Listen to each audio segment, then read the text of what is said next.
Cordial saludo, comunidad de YouTube. El día de hoy tocaremos un tema de derecho para gente que no sabe de derecho. Este es un tema muy importante para los colombianos debido al contexto en que nos encontramos, el contexto y la historia misma de Colombia. Es que en Colombia se suelen hacer muchos negocios de palabra. No se deja nada documentado, no se deja nada que tenga un soporte para después hacerse valer. Esto pues ha ocasionado que en Colombia, a través del Código General del Proceso, se diera vida a una figura procesal, una figura del ordenamiento jurídico denominada proceso monitorio. El proceso monitorio pues es relativamente nuevo en Colombia, sin embargo ya ha existido existe hace muchos años en todo el mundo. Con este proceso, con esta herramienta, lo que se busca es que se puedan pagar, se puedan cobrar las deudas, ¿sí? Las obligaciones en dinero de las cuales no se tenga un soporte documental, ¿correcto? Entonces, por ejemplo, si a la señora de la tienda alguien le sacaba fiado mensualmente hasta que llegó a un tope de 1 millón, nunca se dejó nada escrito, pues eventualmente esta persona, la dueña de la tienda, podrá acudir a este proceso demandando a la persona que le sacaba fiado para poder cobrarle la suma de 1 millón de pesos. Y es que el artículo 419 dice que para su procedencia se debe tener en cuenta lo siguiente: quien pretenda el pago de una obligación en dinero. Eso es lo primero, que exista una persona que pretenda el pago de una obligación. Lo segundo es que sea de naturaleza contractual, es decir, que exista una obligación entre dos o más partes. Tercero, que sea determinada y exigible. ¿Qué quiere decir determinada? Que se tenga certeza de cuánto es el monto que se adeuda. Exigible, pues que efectivamente una de las partes haya incumplido y por lo tanto se haga menester exigir el cumplimiento de esta obligación. Y muy importante es que este es un proceso de mínima cuantía. Si supera la mínima cuantía, pues ya no podrá ser un proceso monitorio. ¿A qué me refiero cuando hablo de mínima cuantía? Y es que no puede superar los 40 salarios mínimos mensuales legales vigentes para la fecha en que se pretenda presentar la demanda. Pues para poder ejecutar este tipo de proceso, pues se debe presentar una demanda ante un juez. Recordemos que esto es un proceso judicial. Entonces dice el artículo 420 que deberá presentarse una demanda y establece cuál es el contenido de esta demanda. Dice primeramente la designación del juez a quien se dirige. Como quiera que esto es un proceso de mínima cuantía, les explico. El proceso de mínima cuantía lo conocen solo los jueces civiles municipales. Acá tengo un ejemplo, podemos ver que dice juez civil municipal. ¿De qué ciudad? Pues de la ciudad donde se pretenda demandar, en este caso Ibagué. ¿Correcto? Hasta ahí vamos muy bien. Segundo, el nombre y domicilio del demandante y del demandado, y en su caso de sus representantes y apoderado. Acá podemos ver el nombre de la demandante, acá podemos ver el nombre de la persona que se está demandando. En cuanto a las direcciones de correo electrónico, direcciones físicas, estas se suelen colocar a lo último. Tercero, dice la pretensión de pago expresada con precisión y claridad. Esto es muy importante, que la suma sea precisa y clara, que no haya ambigüedad en la misma. Entonces, la tercero, podemos ver acá este ejemplo, dice pretensión de pago.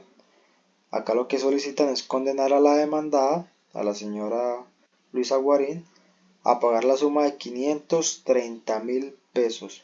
Eso es lo que está solicitando, que se le pague una suma de 530.000 pesos. Como cuarto requisito, los hechos que sirven de fundamento a las pretensiones debidamente determinados, clasificados y numerados con la información sobre el origen contractual de la deuda, su monto exacto y sus componentes. Pues obviamente si uno quiere exigir algo, pues debe darle claridad al juez cuáles son los hechos que motivaron a presentar la demanda. Entonces acá en este ejemplo tenemos los hechos. Dice, soy emprendedora y dedico a diseñar y elaborar vestidos de baño y ropa para playa, debido a que la demandada Luisa Fernanda Guarín era la profesora de equitación de mi hija, clases que dictaba en el Rancho Gasmar. El día 11 de marzo de 2021, yo, Ángela María Quiñones Vargas, vendí mediante compraventa verbal y manifiesto bajo la gravedad de juramento que se entienda prestado con la prestación de esta demanda, que no existen soportes documentales, lo que les comentaba. Ella no tiene ningún soporte documental, por lo tanto acudió ante este mecanismo. Podemos ver que ella está relatando los hechos. Entonces, si ustedes les deben una suma de dinero, ustedes relaten de dónde proviene esa suma de dinero. Ustedes pueden decir, no, pues yo soy una regente de farmacia, yo trabajo en una farmacia. Pues el ejemplo que les colocaba casi igual que el de la persona que es tendera, ¿sí? Sacan unos productos fiados, no les pagan y la persona se pregunta, bueno, ¿cómo cobro si no tengo ningún documento que soporte esta obligación? Pues acuden ante este mecanismo. Dice como quinto requisito la manifestación clara y precisa de que el pago de la suma adeudada no depende del cumplimiento de una contraprestación a cargo del acreedor. El acreedor es la persona a la que le deben el dinero. Dice que la suma adeudada no puede depender del cumplimiento de una contraprestación. Es decir, si yo como acreedor me comprometí en algo para que posteriormente me pagaran por ese trabajo, yo no puedo alegar que no me han pagado si yo no he cumplido con mi parte, si yo como acreedor no he cumplido con mi parte. Entonces, por lo tanto, en la demanda se debe expresar de manera clara y precisa que no se trata del cumplimiento de una contraprestación a cargo del acreedor, es decir, que yo no estoy cobrando algo de lo que yo aún no he hecho, ¿sí? Sexto, las pruebas que se pretenden hacer valer, incluidas las solicitadas para el evento de que el demandado se oponga. Y acá esto es muy importante, dice, el demandante deberá aportar con la demanda los documentos de la obligación contractual adeudada que se encuentren en su poder. Cuando no los tenga, deberá señalar dónde están o manifestar bajo juramento que se entiende prestado con la presentación de la demanda que no existen soportes documentales. Esto era lo que yo les decía a ustedes.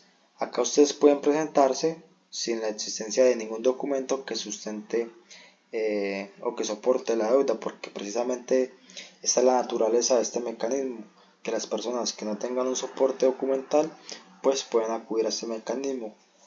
¿Y por qué pasa esto? Porque es que acá pasa algo muy interesante y es que se invierte el contradictorio. ¿A qué me refiero con que se invierte el contradictorio?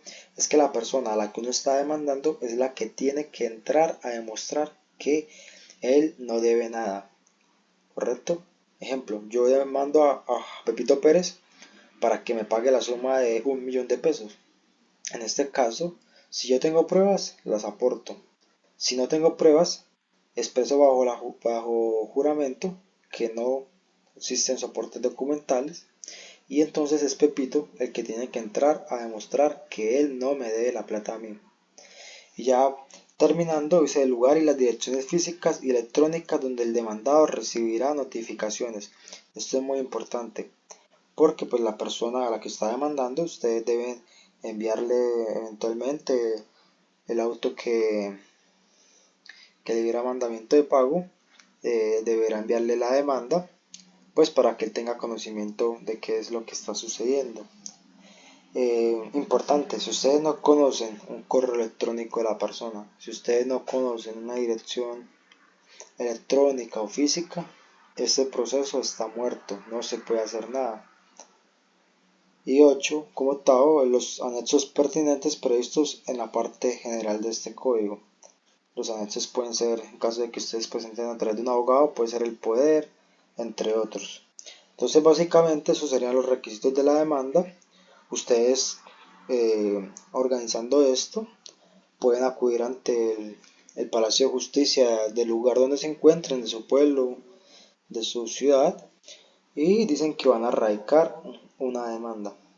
Entonces, por el momento, esto sería todo. Espero que me hayan entendido. Hasta luego.